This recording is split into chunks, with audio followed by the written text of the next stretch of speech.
Baik, yang pertama-tama izinkan saya memperkenalkan diri. Perkenalkan, nama saya Igra Afifa dengan nomor NPM 2218011026.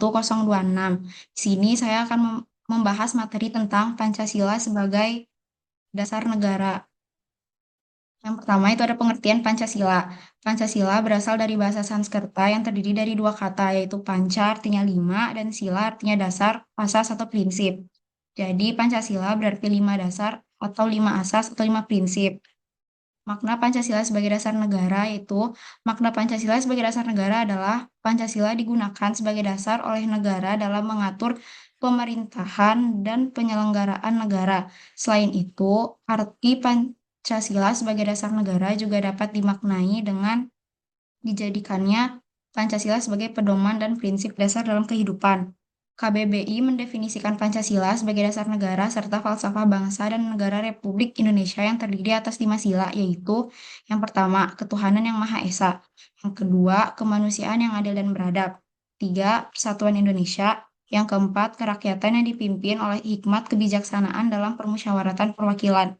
Dan yang kelima, keadilan sosial bagi seluruh rakyat Indonesia. Kedudukan Pancasila sebagai dasar negara. Pancasila merupakan pandangan hidup bangsa dalam kedudukannya. Pancasila menempati kedudukan yang paling tinggi, yaitu sebagai sumber dari segala sumber hukum atau sebagai sumber hukum dasar nasional dalam tata hukum di Indonesia.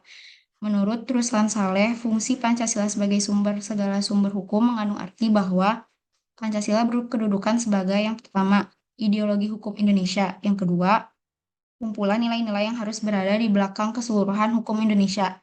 Yang ketiga, asas-asas yang harus diikuti sebagai petunjuk dalam mengadakan pilihan hukum di Indonesia.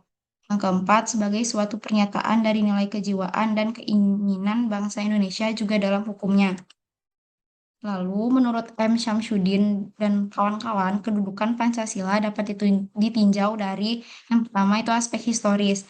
Pancasila dirumuskan dengan tujuan dipakai sebagai dasar negara Indonesia merdeka. Kedua, ada aspek kultural. Pancasila sebagai dasar negara merupakan sebuah hasil budaya bangsa. Ketiga, ada aspek yuridis, yaitu Pancasila sebagai dasar negara tercantum dalam pembukaan UUD 1945. Yang keempat ada aspek filosofis, yaitu nilai-nilai Pancasila merupakan pandangan hidup bangsa Indonesia. Lalu, adapun permasalahan atau tantangan dalam penerapan Pancasila di era reformasi adalah menurunnya rasa persatuan dan kesatuan di antara sesama warga bangsa. Menurunnya rasa persatuan dan kesatuan ditandai dengan konflik antar daerah dan tawuran antar pelajar.